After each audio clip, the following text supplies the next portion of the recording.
On April 15, 1943, at an altitude of 2,000 feet above the French coast near Dieppe, Major Donald Blakesley's hand tightened on the control stick as he spotted a familiar outline emerging from beneath the clouds. After enduring weeks of challenging training flights and technical issues with their new Republic P-47 Thunderbolts, the 4th Fighter Group was finally engaging the enemy. The substantial American fighters, which British pilots had nicknamed 7-ton milk bottles, were about to demonstrate their capabilities. Through his gun sight, Blakesley targeted a Focke-Wulf 190 from JG-2D-66 Schlager, unaware that he would soon make history. At a distance of 300 yards, he pressed the firing button, triggering 8 Browning, 50 caliber machine guns that fired at a rate of 800 rounds per minute each. The combined firepower, amounting to a theoretical rate of 400 rounds per minute, unleashed a barrage of armor-piercing incendiary ammunition into the German fighter. Within seconds, the Focke-Wulf, known for its 220mm MG5120 cannons and two 7.92 MG17 machine guns, disintegrated in mid-air. This marked the P-47's first aerial victory, signaling a shift in aerial combat doctrine. The Americans had not merely constructed a fighter, but developed an airborne weapons platform that would revolutionize firepower through sheer industrial capacity. The story began several months earlier when the 4th Fighter Group conducted its first operational mission on March 10, 1943, a fighter sweep over France marred by radio malfunctions that forced them to return early and install British equipment. Throughout early 1943, the transition from agile Spitfires to the massive P-47s proved challenging for the 4th Fighter Group, which was formerly part of the RAF's Eagle Squadrons. The Thunderbolt weighed 12,731 pounds empty and could reach up to 17,500 pounds fully loaded, more than double the weight of a Messerschmitt Bf-9G. Republic Aviation's factory in Farmingdale, New York, was manufacturing these aircraft at an unprecedented rate. By April 1943, they were completing one P-47 every 4 hours, with production increasing monthly. Alexander Kartveli, the Georgian-born chief designer, had embraced a philosophy of maximum firepower delivered through maximum production that seemed radical to European engineers. German designers focused on meticulous weight reductions measured in grams, while Kartveli opted to add guns, ammunition, and armor plate. Colonel Hubert Zimper, commanding the 56th Fighter Group, grasped the American approach. The unit arrived in England in January 1943 and by April was conducting combat missions. The 56th became the sole 8th Air Force Fighter Group to fly P-47s exclusively throughout the war, eventually claiming 74 aerial victories. The firepower of the P-47 was straightforward mathematically. Early models like the P-47C and P-47D carried 350 rounds per gun, totaling 800 rounds. 4 guns on each wing created a convergence zone at 250 yards where all bullet streams intersected. Within this area, the concentration of firepower was unprecedented in single-engine fighter combat. A 1-second burst delivered 107.5-inch projectiles, each traveling at 280-40 feet per second. Initial reports about the P-47's armament were dismissed by Luftwaffe intelligence as technically impossible. 8 heavy machine guns on a single-engine fighter seemed inconceivable. German doctrine emphasized efficiency and carried only the minimum necessary armament to destroy enemy aircraft while conserving weight for performance. The Focke-Wulf 190A5, the primary German fighter in Western Europe during spring 1943, was armed with two 7.92 MG7 machine guns, each carrying 1,000 rounds, and two 20mm MG1520 cannons with 250 rounds each. While the explosive shells of these 20 mm cannons were individually more destructive than 50 caliber bullets, their limited ammunition supply required precise marksmanship. German pilots had developed tactics based on conserving ammunition through short bursts at close range. This philosophy served well against British Spitfires and Hurricanes, which typically carried 8mm machine guns or combinations of machine guns and cannons with limited ammunition. After Lieutenant Blakesley's first victory on April 15th, encounters between P-47s and German fighters increased rapidly. On April 17th, the 4th Fighter Group flew its first bomber escort mission. Although range limitations due to early drop tank configurations forced an early return, the psychological impact on German pilots was immediate. The 8 guns of the P-47 created a visual effect unlike anything previously seen. The standard ammunition loading sequence, 4 armor-piercing incendiary MD8 rounds and 1 tracer M10 round, meant that every 5th round glowed in flight, creating an appearance of continuous beams of light rather than individual projectiles. By May 1943, the Luftwaffe's Lindtest Center was analyzing captured components of the P-47 aircraft. German engineers found that the Browning M2 machine gun, despite being designed in 1933, had been improved through mass production to an exceptionally high level of reliability. Any part from any gun could fit seamlessly into another, achieving a degree of standardization unattainable by German industry at the time. The ammunition feed system utilized disintegrating link belts that ejected cleanly from the aircraft without leaving residue behind. In contrast, German fighters relied on drum magazines limited to 60 to 200 rounds or belt systems that retained links, adding both weight and complexity. This reliability allowed American pilots to fire their entire ammunition load in a single continuous burst if necessary. The volume of ammunition produced by the Americans was astounding. By mid-1943, the 8th Air Force was conducting over 200 P-47 sorties daily, with each aircraft carrying 2 800 rounds and pilots typically spending about 60% of their ammunition. This amounted to approximately 336,000 rounds fired every day, surpassing the weekly ammunition supply for the entire German fighter force in France. The Lake City Army ammunition plant in Missouri had reached a production capacity of 1.6 billion rounds annually by 1943, outproducing Germany's entire small arms ammunition industry. With 20,000 workers operating in shifts and maintaining strict quality control standards that rejected any round deviating more than 0.01 inches from specifications, the plant operated continuously around the clock. Meanwhile, Republic Aviation's production was equally impressive.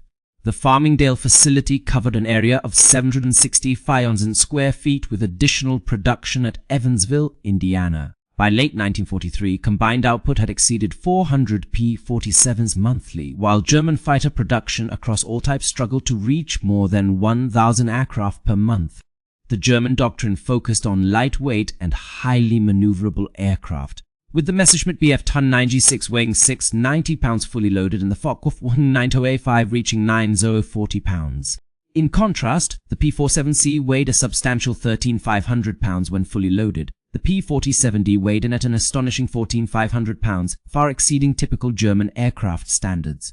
However, its Pratt & Whitney R2800 double Wasp engine, which generated 2,000 horsepower initially and increased to 2,300 in later models, offered a competitive power-to-weight ratio. The substantial weight contributed to stability as a gun platform and enhanced the ability to withstand significant damage. The General Electric Turbo supercharger system alone weighed 45 pounds, nearly equaling the entire armament allowance for German fighters, but it maintained full performance at 30,000 feet. Whereas the BMW 81 radio engine in the Focke-Wulf FW190 began to lose power above 20,000 feet. The sheer firepower of the P-47 prompted immediate tactical adjustments by the Luftwaffe. Traditional attack methods became extremely dangerous when confronted with P-47s due to their overwhelming volume of fire. American pilots did not need optimal firing positions. They could generate kill zones simply through sustained gunfire. German fighters struggled to survive within these lethal areas.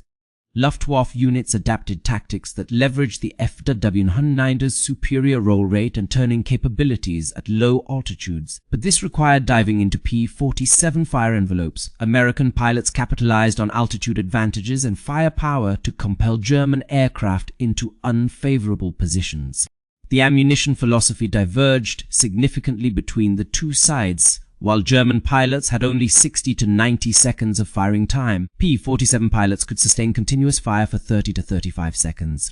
This disparity led to fundamental tactical differences. Germans conserved their ammunition, whereas Americans utilized it liberally. On August 17, 1943, during the Schweinfurt-Regensburg mission, the capabilities and limitations of the P-47 were vividly demonstrated.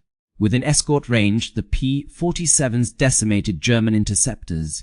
The 56 fighter group achieved an impressive record of 17 victories without suffering any losses.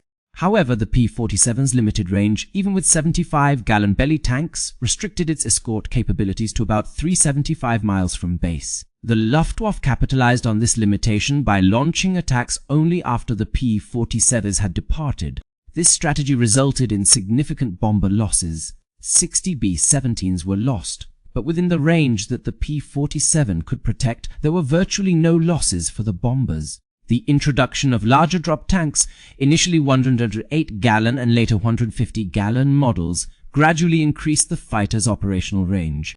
By October 1943, P-47s could escort bombers up to 405 miles from their home bases. With each extension in range, German fighters had to wait longer and travel further before engaging. The logistics supporting P-47 operations were on an industrial scale that baffled the Germans. Each squadron kept a reserve of 500,000 rounds, while forward airfields in England held millions more. Ammunition was constantly shipped from American factories to ensure continuous supply. A typical P-47 group could sustain maximum intensity operations for up to 30 days without needing additional resupply. In contrast, German fighter units typically operated on 3-day ammunition reserves, often less. American pilots used their firepower liberally, while their German counterparts were frugal with each round they fired. The disparity extended to maintenance supplies as well. American depots stocked complete replacement engines and major components, enabling damaged P-47s to be rebuilt in days using spare parts. Meanwhile, German units had to cannibalize damaged aircraft for repairs, which reduced operational strength even when airframes could theoretically be repaired. October 14, 1943, Black Thursday, marked a significant turning point with the second Schweinfurt raid. As P-47s provided escort cover up to their maximum range and claimed 21 German fighters, bombers encountered severe attacks once the escorts had departed. Reports from German pilots indicated increasing apprehension about confronting P-47s. The statistics were unassailable. A German fighter squadron of 12 aircraft typically carried around 7,000 rounds in total across various calibers.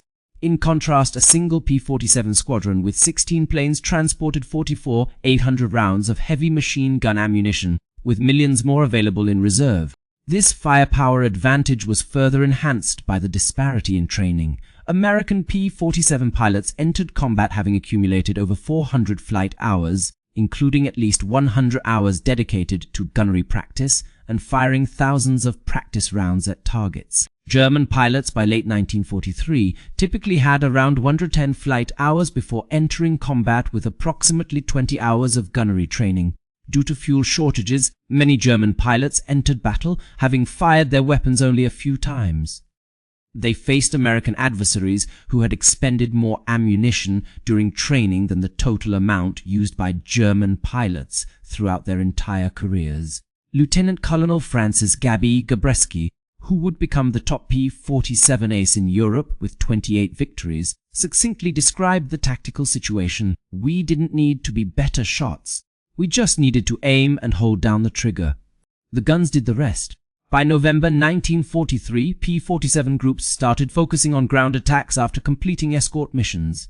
The 80-50 caliber guns proved exceptionally destructive against locomotives, vehicles, and parked aircraft. Armor-piercing incendiary ammunition could penetrate locomotive boilers and vehicle armor with ease. A lone P-47 was capable of destroying an entire train in a single pass. The standard attack profile involved a 30-degree dive, initiating fire at a distance of 1,000 yards, using the rudder pedals to traverse bullets across the target area, and pulling out at 200 feet. In just 10 seconds, a P-47 could deliver between 800 and 1,000 rounds into an approximately 100-yard-long target zone. The German transportation infrastructure endured significant damage. P-47s obliterated locomotives at a rate that outpaced the capacity of German factories to produce replacements. By December 1943, German units refrained from using rail transport during daylight hours due to the threat posed by P-47 strikes. The P-47 played an indispensable role in supporting strategic bombing missions. Although the P-51 Mustang would later take on long-range escort duties, the P-47 served as the initial defensive shield that enabled bomber operations despite considerable losses. By early 1944, enhanced P-470 models carried a total of 400 rounds of ammunition with 425 rounds per gun. The P-470-25 variant featured a bubble canopy, paddle blade propeller, and additional provisions for rocket armament. These upgrades kept the P-47 combat ready even as German fighter planes became more advanced. On June 6, 1944 D-Day, the P-47 demonstrated its effectiveness with unparalleled efficiency. The aircraft completed 2 398 sorties on D-Day, claiming 84 German aircraft destroyed in the air and another 89 on the ground. More importantly, they severely restricted German mobility through intense interdiction efforts. On that day, the Luftwaffe managed only 319 sorties over Normandy compared to the Americans' total of over 13,000 flights.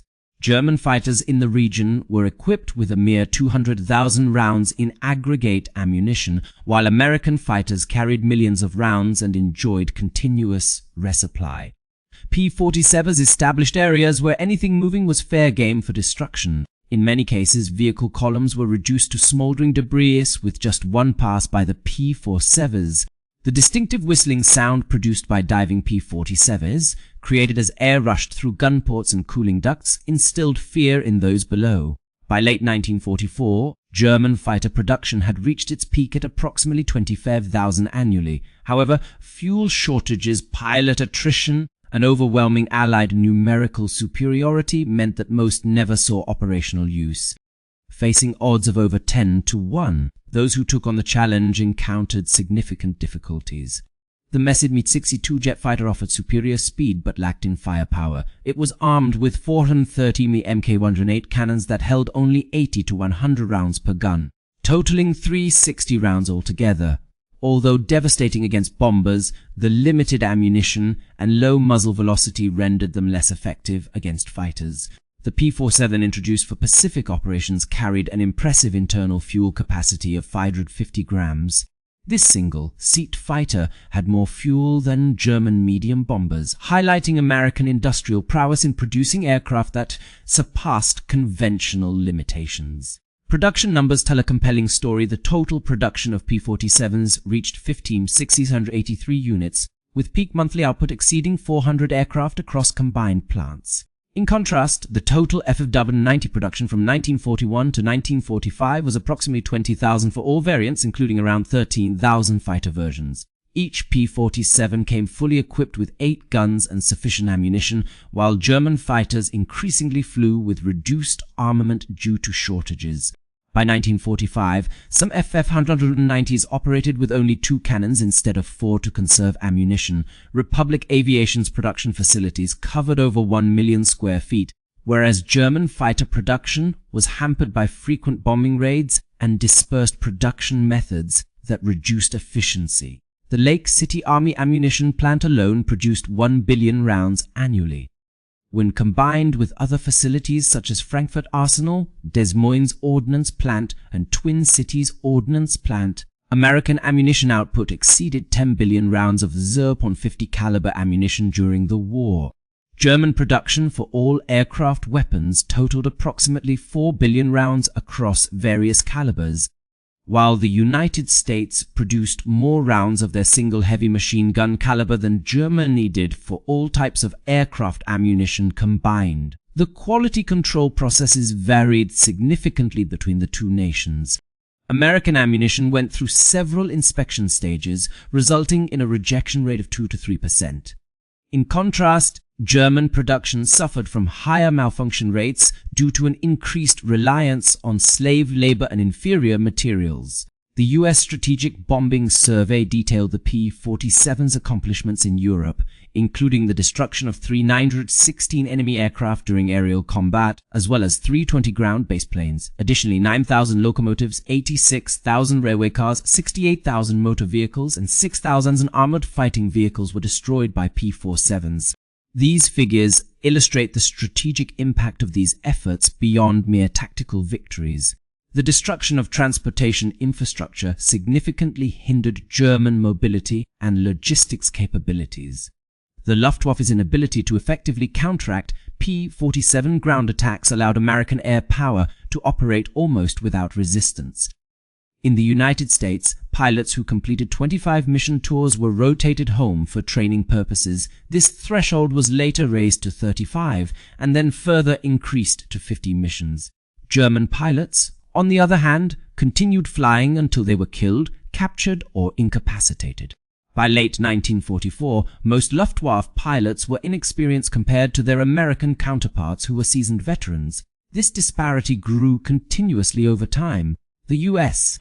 training programs swiftly integrated combat lessons learned, while German pilot training suffered from fuel shortages and was abbreviated out of necessity, leading to a range in skill levels among its pilots as they faced standardized American tactics. In addition to superior firepower, the P-47s featured advanced technologies that enhanced their effectiveness.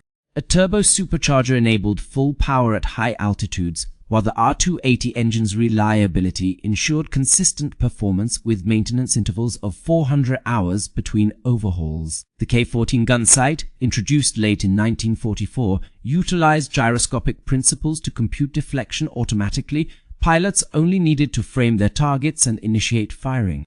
In contrast, German fighters relied on reflector sights requiring manual deflection estimates, and they employed gun heating systems to prevent freezing at altitude. At 40,000 feet and 60,000 ref, the P-47's guns operated reliably, whereas German fighters often encountered gun freezing issues above 25,000 feet, especially with wing-mounted weapons. The United States had an advantage in maintenance resources. P-47 squadrons were well equipped with spare parts for engines, guns, and propellers. Ground crews could completely re-engine aircraft overnight. Battle damage that typically took weeks to repair for the Germans was resolved within days by American mechanics. As the war progressed, German maintenance became more challenging due to a lack of spare parts, leading to increased reliance on cannibalization. By late 1944, Luftwaffe serviceability rates had fallen below 5%, while P-47 groups consistently maintained an 85% operational readiness rate. American crew chiefs were highly trained specialists with extensive technical education, whereas German ground crews, depleted by conscription, increasingly consisted of inadequately trained foreign workers and Hitler youth. The P-7 used high-grade aviation fuel Gunship, which allowed for higher manifold pressures and greater power output compared to the inconsistent synthetic fuel produced from coal by Germany. By late 1944, German fighters received only 30 to 50 gallons per sortie when available, whereas P-47 routinely carried up to 370 gallons internally plus external tanks. American pilots were able to fly multiple missions daily without concern for fuel shortages, enabling aggressive tactics that the Germans could not match due to their fuel constraints and anxiety over conservation. The P-47 embodied the quintessential American approach to industrial design, emphasizing vast quantities of adequate quality rather than technical perfection in limited numbers. Kartvel's philosophy prioritized mass producibility over optimization, making the P-47 easier and cheaper to manufacture despite its complexity. Standardization and large-scale production allowed for quick delivery at lower costs compared to German fighters. This strategy permitted every level of the supply chain, with the same 50 caliber ammunition used across various American vehicles including bombers, ground units, and naval ships. By standardizing ammunition types, logistics were streamlined, creating economies of scale that would have been unachievable with a diverse range of calibers. German efforts to compete with American firepower proved ineffective. The WWII, introduced in February 1944, featured additional underwing mounted cannons but suffered from reduced performance due to added weight and drag. Another variant, the Sturmbach, designed for heavy armor and large caliber weapons to combat bombers, was outmatched by escort fighters. The core issue lay in Germany's industrial capacity. It could not sustain a multi-front war while also matching American production levels. Attempting to do so only hastened resource depletion. Beyond physical destruction, P-47s achieved psychological dominance over their adversaries. The distinctive whistling sound of diving P-47s instilled fear among German soldiers who would dive for cover at the mere sound of approaching aircraft. American pilots were confident in their capabilities, knowing they had an endless supply of resources at their disposal, whereas their German counterparts fought with a sense of desperation due to scarcity. This mental state influenced tactical decisions, leading Germans to avoid combat whenever possible unless absolutely necessary. The P-47 achieved a kill ratio of 4.6631 in more than 746,000 sorties, with only 499 aircraft lost due to various factors, resulting in a loss rate below 0.5% per sortie. By late 1944, German fighter units were experiencing monthly casualty rates of around 5%. The 56 Fighter Group, which exclusively operated P-47s throughout the war, emerged as the top-scoring American fighter unit in Europe with a total of 674 aerial victories. This performance disproved any perceived limitations of the P-47 and highlighted its advantages in terms of firepower, durability, and pilot skill. The aircraft's 8 50 caliber guns not only offered significant firepower, but also symbolized America's industrial might. Each weapon required intricate manufacturing processes and sophisticated supply chains. The fact that American engineers could mount 8 such guns per fighter, along with ample ammunition to sustain sustained combat, showcased a level of industrial superiority that went beyond mere military considerations. Military historians acknowledge the P-47's firepower as crucial in securing air supremacy over Europe. Its ability to deliver substantial firepower at extended ranges effectively dismantled the Luftwaffe's defensive capabilities. Once this control was established, the Allies were well on their way to victory. The legacy of the P-47 extends beyond World War II, having set principles that continue to shape modern aerial combat. These include prioritizing firepower superiority through volume of fire, promoting standardization for mass production, and recognizing industrial capacity as a key determinant of military strength. Today's fighters carrying rotary cannons firing up to 6,000 rounds per minute are direct descendants of the P-47's approach. Precision-guided munitions represent an evolutionary advancement rather than a departure from the principle of overwhelming force through industrial superiority. When West Germany began rebuilding its air force in the early 1950s, it adopted American equipment, tactics, and doctrines, with German pilots training on U.S. aircraft, firing U.S. ammunition, and absorbing American strategic philosophies, akin to students learning from their masters. While statistics paint a broader picture of the P-47's strategic impact, personal accounts shed light on its human dimension. Colonel Robert S., among others, offers a glimpse into this aspect. On June 26, 1943, Lieutenant Johnson from the 56 Fighter Group managed to survive an intense aerial battle that left his P-47 riddled with more than 200 bullet holes. The aircraft sustained damage that would have obliterated any German fighter plane. With damaged controls and a shattered canopy, he flew back home.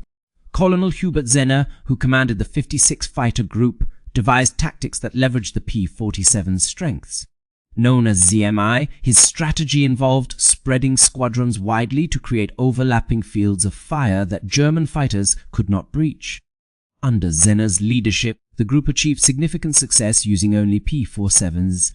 German pilot Heinz Knoke, in his book I Flew for the Führer, described encountering American P-47s as facing a wall of tracer rounds, making it nearly impossible to approach bombers through escort screens. His memoir offers important insights into the German perspective on American air superiority. Behind these achievements lay the efforts of millions of American workers contributing to what was known as the arsenal of democracy. At Republic Aviation's Farmingdale plant, women made up 40% of the workforce by 1943. These employees produced P-47s with precision that surpassed peacetime standards while maintaining unprecedented production rates. The Lake City ammunition plant operated around the clock, and its workers manufactured billions of rounds in climate-controlled facilities. Quality control inspectors, predominantly women, rejected any rounds that deviated slightly from specifications to ensure American pilots never faced ammunition failures that plagued German fighters. American workers enjoyed good wages, comfortable living conditions, and took pride in their contributions. In contrast, German production became increasingly reliant on forced labor under deteriorating conditions, leading to sabotage and a decline in quality. The P-47 program cost approximately $1.3 billion in 1940s dollars, representing a significant investment in a single weapon system. However, American industrial capacity made this expenditure feasible while also producing thousands of other aircraft, tanks, and ships. This mass production not only reduced unit costs continuously but also supported the broader war effort. Each early P-47 aircraft cost more than $100,000, but by 1945 the unit price had decreased to $3,000 despite enhanced capabilities. In contrast, German fighter production costs escalated throughout World War II due to scattered manufacturing sites and material shortages that hindered efficiency. Post-war evaluations highlighted the stark differences in industrial practices between the two nations. American plants utilized specialized machinery, assembly lines, and statistical quality control methods, whereas Germans stuck with artisanal techniques, ill-suited for large-scale production. The design of the Browning M2 machine gun was conducive to mass manufacturing, allowing semi-skilled workers to produce it using automated equipment. Conversely, German weaponry demanded skilled craftsmen employing traditional methodologies. This core discrepancy allowed America to dramatically scale up fighter production, while Germany struggled to do so efficiently. With its 8 guns, the P-47 exemplified a convergence of American strengths, industrial might, technological prowess, logistical expertise, and superior training programs. No single factor was decisive, rather it was the synergy of these elements that proved overwhelming. The capacity to manufacture fighters, ammunition, and weaponry in mass formed the bedrock upon which everything else rested. Technological advancements such as turbo supercharging and precision manufacturing bolstered effectiveness. Logistical systems ensured timely delivery of supplies. Training enabled pilots to fully leverage their advantages. Although Germany boasted highly skilled pilots, innovative technologies, and tactical acumen, its inability to match America's industrial base ultimately rendered these assets insufficient. The Luftwaffe was defeated not by superior tactics, but by the sheer dominance of American industrial might, symbolized by the relentless barrage of 8 machine guns. German pilots who faced off against P-47 Thunderbolts learned hard lessons about modern combat. Their Focke-Wulf 190s, which were considered top-notch fighters by conventional standards, were no match for the overwhelming firepower and endless supply lines that American industry could provide. The combination of 8 50 caliber machine guns with unlimited ammunition represented a new era in warfare. This shift from confidence to shock and then acceptance mirrors Germany's broader experience during World War II. Initial tactical advantages based on innovation and skill crumbled when confronted with the overwhelming mass production capabilities of America. Initially, the P-47 was dismissed as too heavy, but it proved that industrial might could overcome tactical disadvantages. German pilots were stunned not just by the synchronized firing of 8 guns, but by what these weapons signified: a nation capable of producing an endless stream of weaponry and aircraft. While the F-190 excelled in traditional metrics, those standards had become outdated. The P-47's machine guns redefined air combat through industrial power. This legacy is evident today in every modern fighter that prioritizes firepower over finesse, every substantial munitions expenditure, and every military strategy reliant on industrial might. Each encounter with 8 synchronized Brownings signaled to German pilots that their understanding of aerial warfare was outdated. The P-47 Thunderbolt didn't just outgun the Focke-Wulf 190, it also outproduced and ultimately outthought traditional German aviation philosophy through its overwhelming firepower generated by American industrial democracy. These 8 guns were more than mere weapons, they were symbols of America's unmatched production capacity. Each burst showcased a manufacturing prowess that Nazi Germany could never replicate, turning the thunderous roar of these machine guns into an anthem of impending Allied triumph. This sound reverberated from American factories to European skies, forever altering the nature of aerial warfare